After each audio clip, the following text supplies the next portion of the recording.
we have a test ride to do, and this time I'm going to give you a new perspective.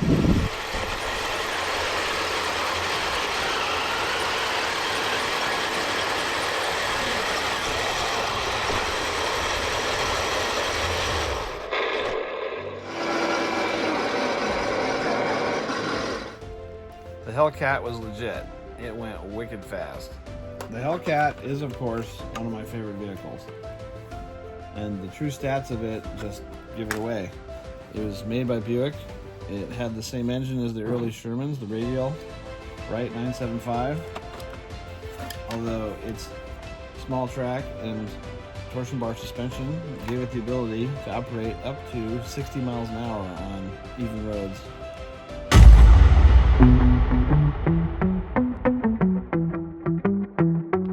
So my old M18 Hellcat is actually a story in itself. I don't know how many of you have been around DAK long enough to know this, but the first DAK Hellcat came from a Heng Long Pershing, believe it or not, and one of the club members who actually did a lot of our laser cutting was very productive when it came to when he was on task, and he would show up with stuff that very, very often blew us out of the water. He is a maintenance tech, works at an aerospace plant.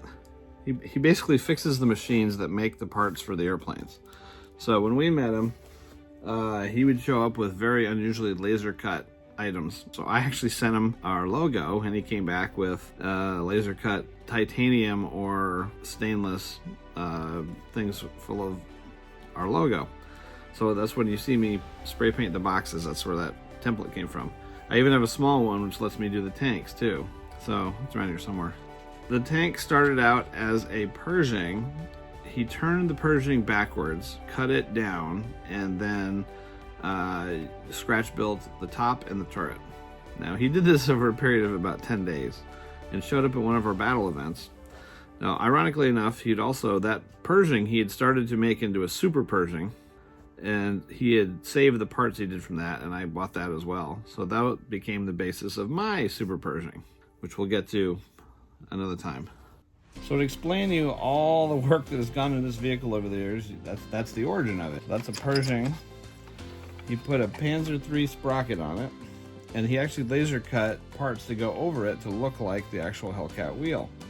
Those parts have long since broken off and disappeared. He cut out the ring of the Panzer III, and he scratch built all this. Now, the original one was a very simple plate, and the gun tube went up and down inside an old t-shirt. Very simple construction. So it's got a servo elevation. I decided I wanted to do it with the actual mantlet, and to do that, I actually started to 3D print it. Now, I ran this for a few years, and it ran well.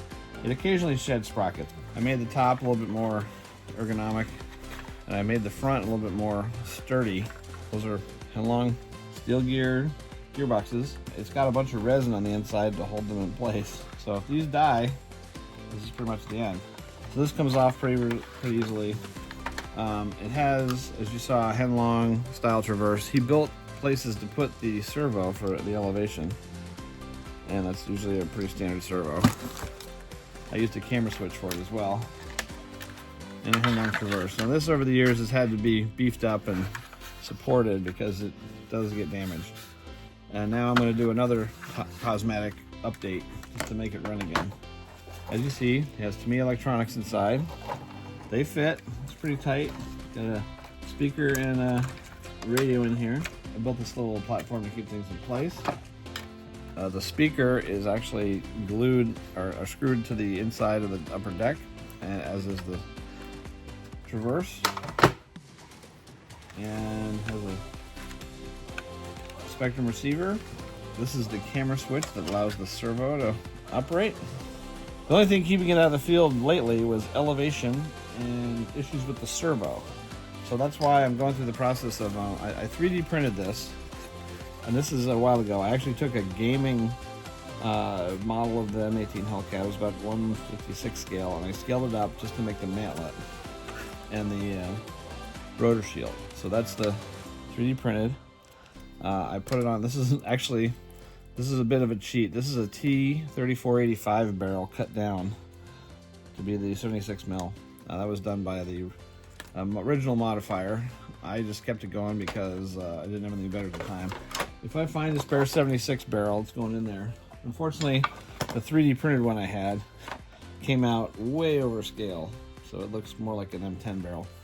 But I digress. Here's an accurate 76 mil, and here is the cut down T3485. So in this moment, it works just fine.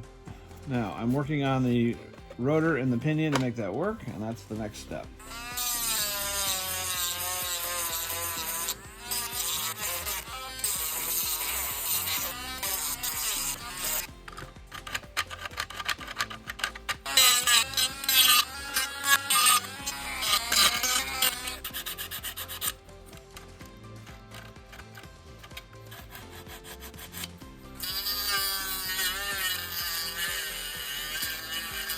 I'm sitting here trying to square everything up. I'm getting closer and closer. And I'm thinking, where am I going to find parts for this? And then I'm like, oh yeah, I've got dozens of these parts for the howitzer Sherman. I'm sure I could make that work.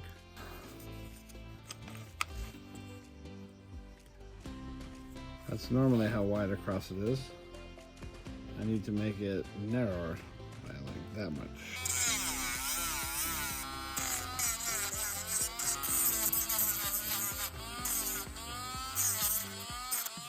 So that's the beginning of the process. I can sand it down, cut it down.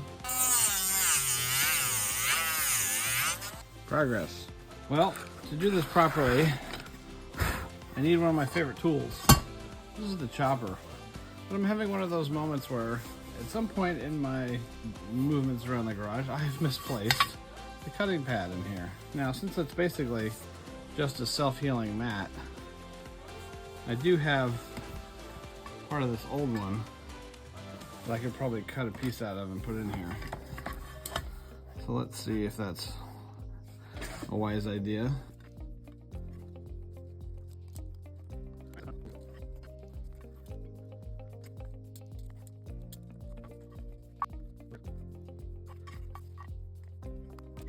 All right, that'll work for my temporary use.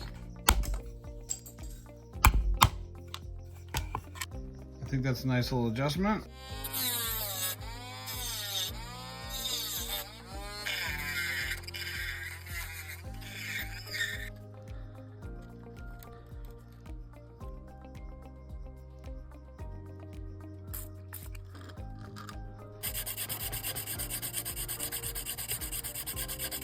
After all the scratching and clawing, I got this to work. These guys will go on here. The gun tube will go in between with a little help. The gun tube and the barrel and the wire. This fits. That will go up and down on the pivot. That will work.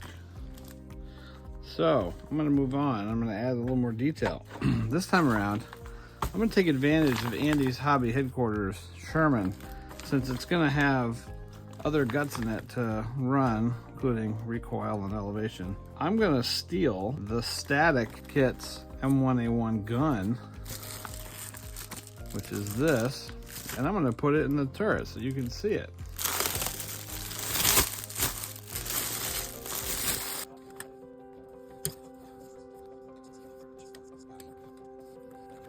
Fast forward through this assembly of the M1A1 cannon. I put together the cannon in its standard format, and I know that the Hellcat mount is different. The cannon was actually at an angle, 45 degrees over, so I'm gonna have to get some specs out and look at it, see what I can do to make it accurate.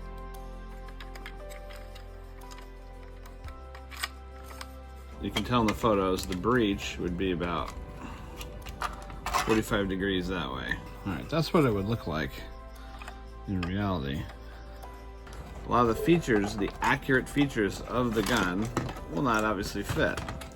So for instance, I had to take off the stabilizer.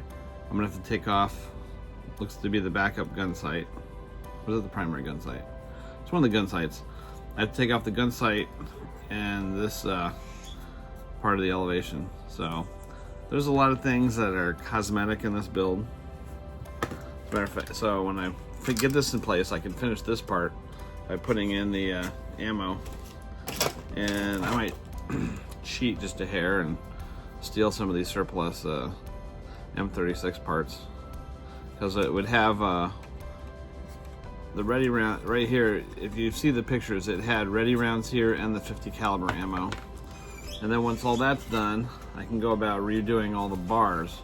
There should be a bar across here, a bar across here, and it's basically for the rain gear and the stowage. There'll be a lip along here. Anyway, it's just nice to know that I can do a little bit more. This is definitely going to retain my GoPro mount.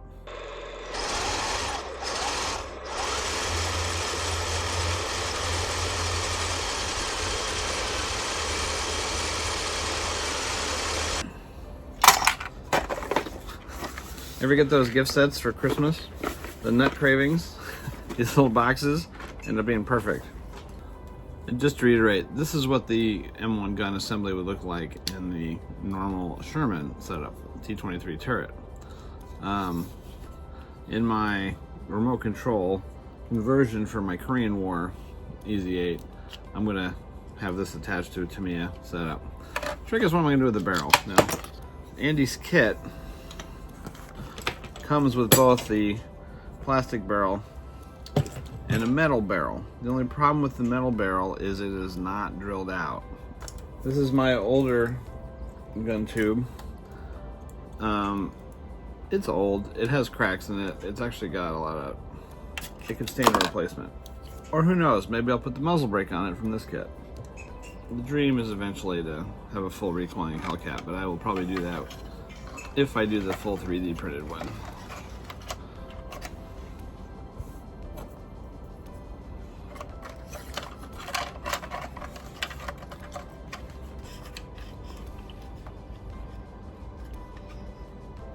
Now, for initial setup, that doesn't look too terrible. With the 45-degree gun, it will fit once I clear out a few extra parts. To the motor tool.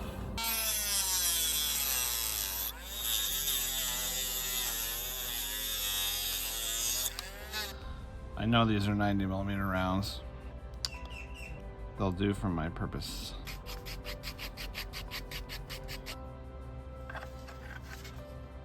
That'll be in here. The real vehicle had that and ammo cans next to it. Alright, not perfect, but better. There's the inside of the ready rack and the storage rack. That will be the gun channel. These are some Tamiya 50 cal cans. This vehicle was serviced by a reasonably sized servo in that range. So I'd like to keep these struts to use them somewhere else, but they won't go if I'm going to use that to be where the gun pivots. So if I put this gun in correctly, it's going to go in through about here. It's going to be at that angle, and it's going to need to pivot. Well, first thing is it hits that. And the back end hits that.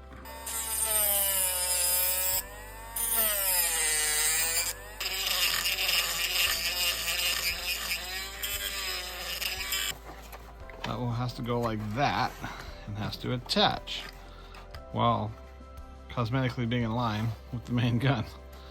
If I stick with this, I have to totally redo the back end. If I work with this, I just have to make the middle work and fix the mantlet and figure out where to put the gun emitter. This is what acute modeling syndrome manifests as. A decision that isn't really significant, but it ends up taking up a lot of your brain, a lot of your time. Back to the bag of metal. I'm actually revisiting using Andy's gun tube, even though it doesn't have anything. I can always put the emitter in the mantlet. This must go through the mantlet.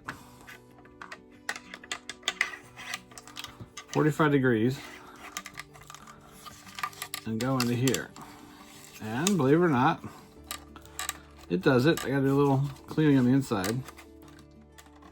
And it does. However, the gun tube is a little smaller than what I had already hugged out from the mantlet. This part obviously is meant to fit through the mantlet components in the T-23 turret. So, but then a moment of genius or madness. While digging around, I found this. This is actually the gun tube that came from this 3D printed model. As you can see, it was grossly overscale for this type vehicle. Very, very, very large. However, I can do some finesse.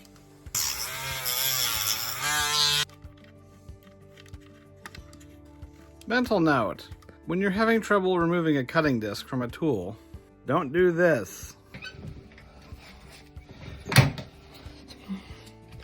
DAK Band-Aids. It's the next morning. I'm healing.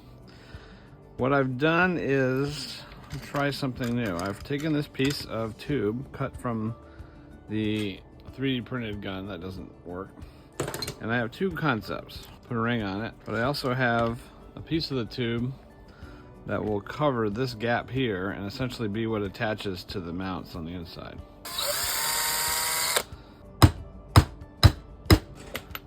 It goes on there. And then the gun mount. All right, gun is mounted.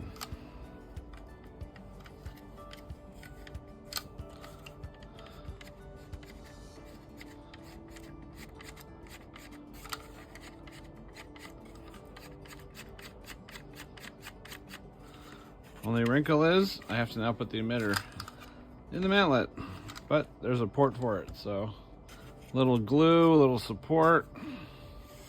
We're almost there.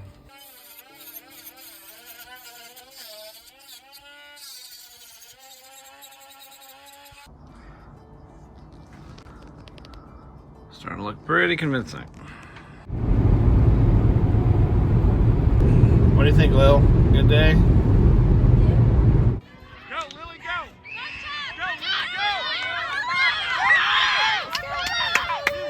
Working on the recoil guard inside the turret using some online resources because it's 45 degrees, so the standard recoil guard looks like this.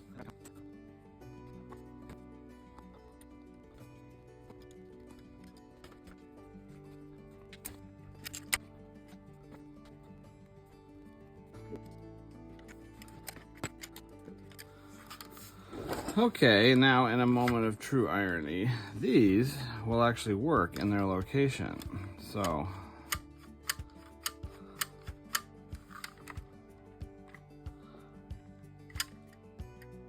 that's enough elevation and traverse.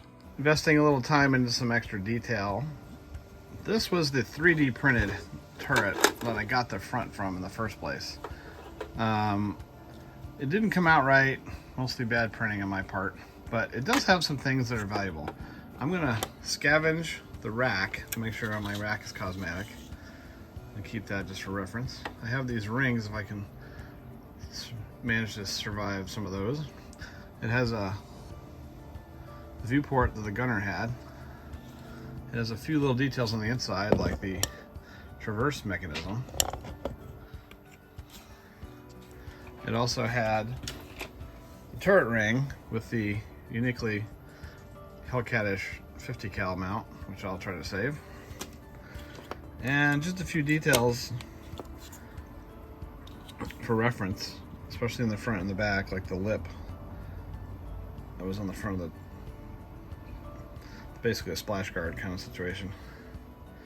A few other details I'll try to save, little pocket, map pockets and other gizmos. Anyway, just salvaging on what I can before I toss this. Some angle stock to try to reproduce the lip that was around the edge. Let's see how she handles. Landscape is ready today.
All right, time for some paint. Just a quick top coat on the gun tube.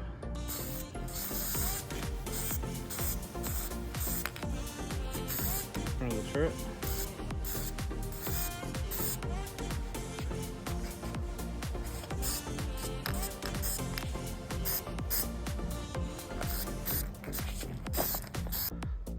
All right, emitter time. I'm gonna try to repurpose some parts. That should be a long enough run. I'm putting it in the Mantlet, and I've had to do some surgery to get it in there. I'll show you the finished product, because right now I'm still experimenting. To show you every iteration of what I've done will take hours. So at the moment, you're gonna see a little soldering, and then that's about it. All right, remember white is negative, colored is positive. So here's the emitter. I have to cut this down relatively short, because the idea is it's gonna fit in the the Mantlet tube for the emitter, like so. And it's pretty much gonna be soft and loose from there to fit into this groove that I'm currently cutting. The long flat part is negative, which is the short pin. The longer pole is the positive.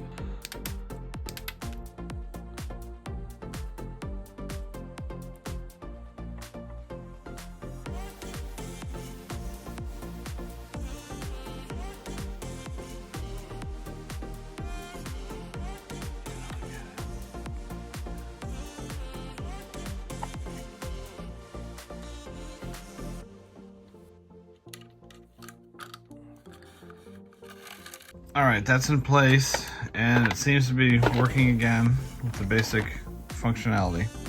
Now I have to add an apple base. This is the last one I have. I had to pull it from an old vehicle project that didn't survive. To place the apple in a tank, there's your base, there's your apple. And how it mounts on the tank is usually dependent upon the vehicle. Now, when you buy the battle system, it comes with a specific part. It comes with the insert for the Tiger turret. This is for the cupola of the Tiger specifically. Now, because I've built so many tanks over so many years that are not Tigers, this is one of those parts that I have just a bunch of lying around, and I always, no matter where I turn, there's one. Well, today I intended to use it, and since I've been doing this Shelf Queen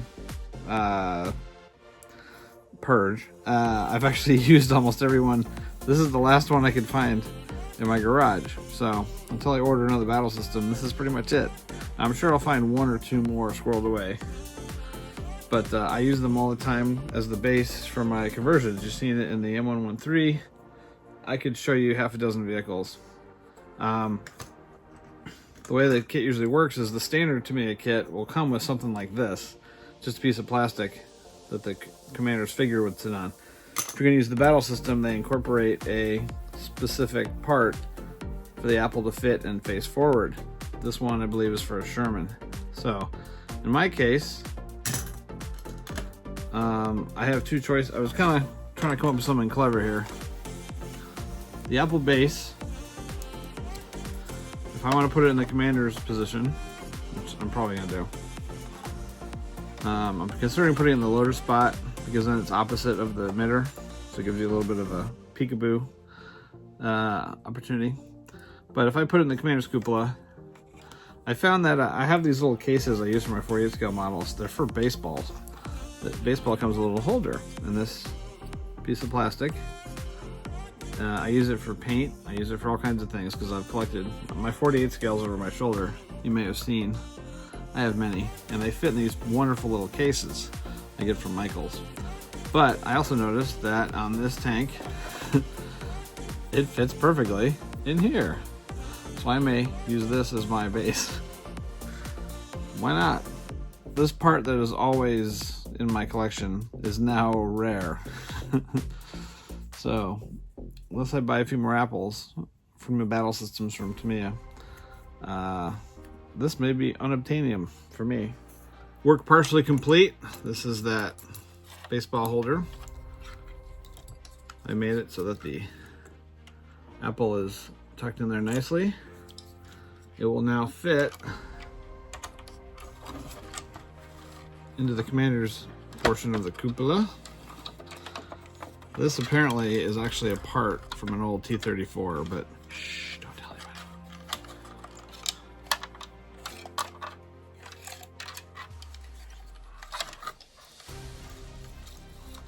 This cupola has a little post in it from a previous attempt. It's where we used to position the commander figure. Alright, a little trimming and this will fit, but there, it plops it right in there. A little proud right now, but I'll level it off and it'll sit in there. I had a speaker wire break in the middle of all that. This is a target. It's set for 2 hits, it dies. So, cross your fingers, this is always the moment of truth. This is a little toy made by Lego DEI. We call him Haji. It's a target. It's set to receive 2 kills, or 2 hits equals a kill. It works! And with this, the Hell Kitty is back on the field. It's morning on the way to work. I spent about 1 minute in the garage doing some details. Last night I finished up putting a couple stowage things on the turret. And I was looking around. Andy does include a really nice muzzle brake in his kit, but I'm going to save that for some other more detailed projects. I still have a couple Nick Aguilar muzzle brakes with the 76mm, and in this case it actually goes on quite easily. Can't be that easy. I also added some stowage to the turret.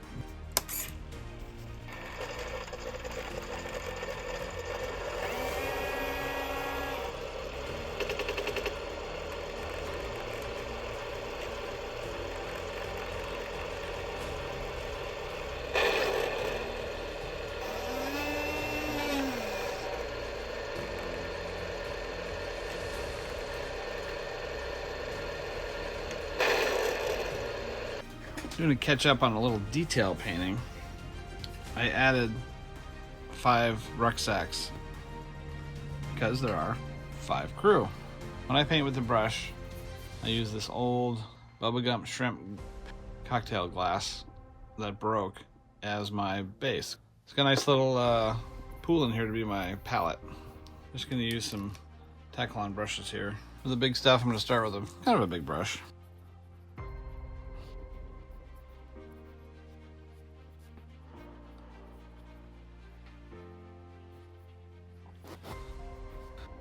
This is also the moment that I remember I have a turnstile for this.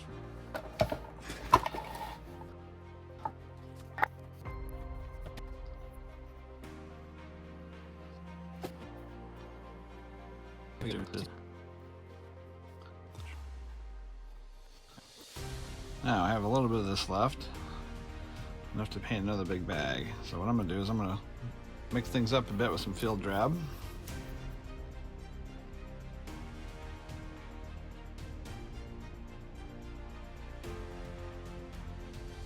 Alright, I'm doing touch up on this using a mix of paint.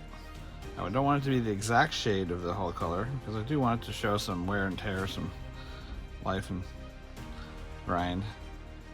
As I constantly try to paint the muzzle brake on the 76mm American vehicles a slightly different color than the real color. And the reason is, this was a part that for some reason came about way down the production of this gun. They noticed it's in service, the 76mm gun had quite the crack and a flash that gave away its position. But if you were in a hull down or you were in a not moving configuration, it would essentially kick up dust. It would be very noticeable where you were. To prevent that, they took notice of the Panther and Panzer IVs and Tiger obviously having a nice muzzle brake, and that reduced wear and tear on the vehicles as well as obscured your flash on some occasion. So they introduced it later. Some of the 76mm came out clean, that was the early version. Some came out with the end thread available but capped, and later they finally came out with the issued the tank with the muzzle brake. So I tend to put it on as if it came in later, and the tank destroyer unit's got them. This is one of the ways you can spice up a monochromatic paint scheme, is by doing the wear and tear in a slightly different color before you do chips, because that indicates the paint was rubbed.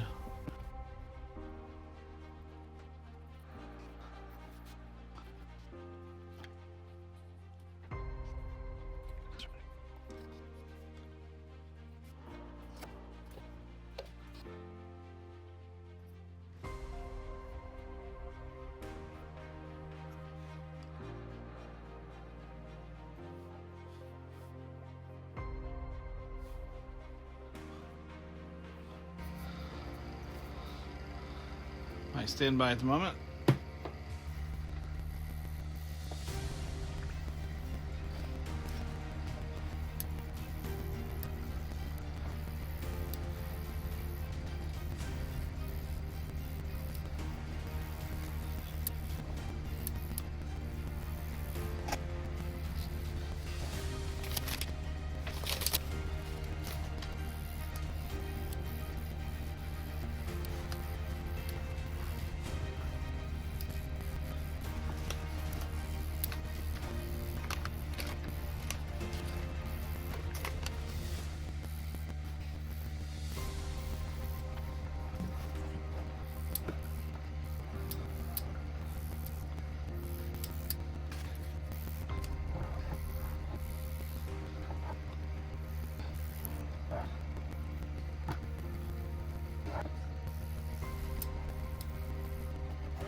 Meanwhile, at Ace, working on the guards on the upper hull of the Hellcat, I need tube. I'm gonna try brass and steel.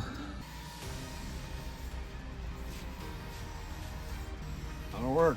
I'm going to use this rod to make the connecting overhead bar and the front bar. You may have noticed there's some holes in here from previous attempts.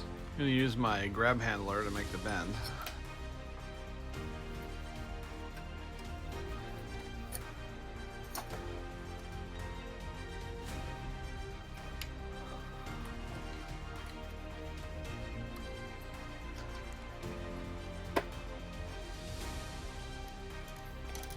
I had to take a call, so I got a little interrupted, but did some more work on the Hellcat details. I got the guards in, I put a little coat of paint on. I used my life color, mixed up a few colors to make a lighter olive drab for detailing, and so far so good.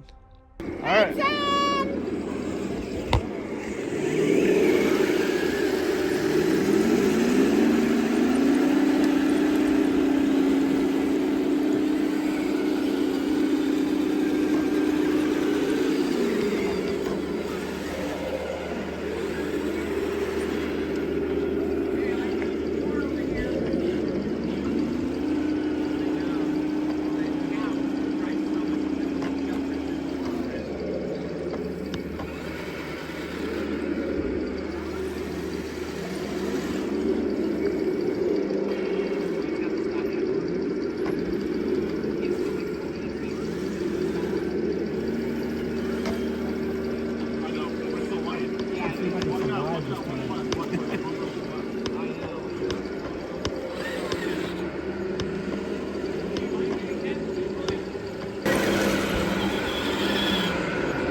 Why, thank you.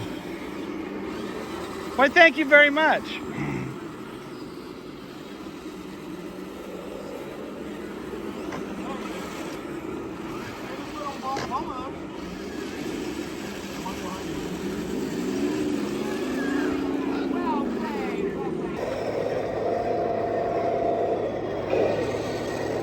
I had 2 hits left again. That's a lot of horsepower for one little Hellcat. Oh well, you know. Battlefield loss. Oh my gosh, Sherman air vent. It's probably off my in the mood.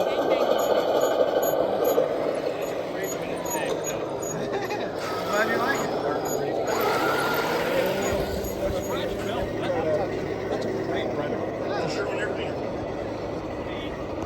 Did you by chance losing the aircraft? Yeah, that's probably off in the mood. Yeah. Probably. Kenny, that's a lot of tanks to kill one little Hellcat. All right. I was about to say. Yeah, but one little thing. Now that's authentic. Got a little high side. Oh well. Let's try for accuracy. Whatever. It's one way to improve your elevation. Yep. All right. Now, high noon. It's time for eat. So as usual, here's where things get off the rails. I get to the battle, and the tank actually performed very well in its first event. I was able to fight for about 20 minutes, no problem. Now as I set up for the second one, all of a sudden, trouble. The turret stopped working. So I went to inspect, and lo and behold, the screws that held the turret to the turret ring decided to rip themselves out of the plastic that they were fastened to. So, a few little adjusts here and there. It looked like it was functioning, and then no dice. So I turn it off, I play with it, I adjust it, and had to surrender.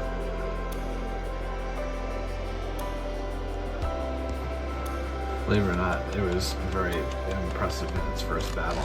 Its first battle actually took on 3 heavy tanks and managed to put hits in all of them. But you know, in the open, it's not a good idea.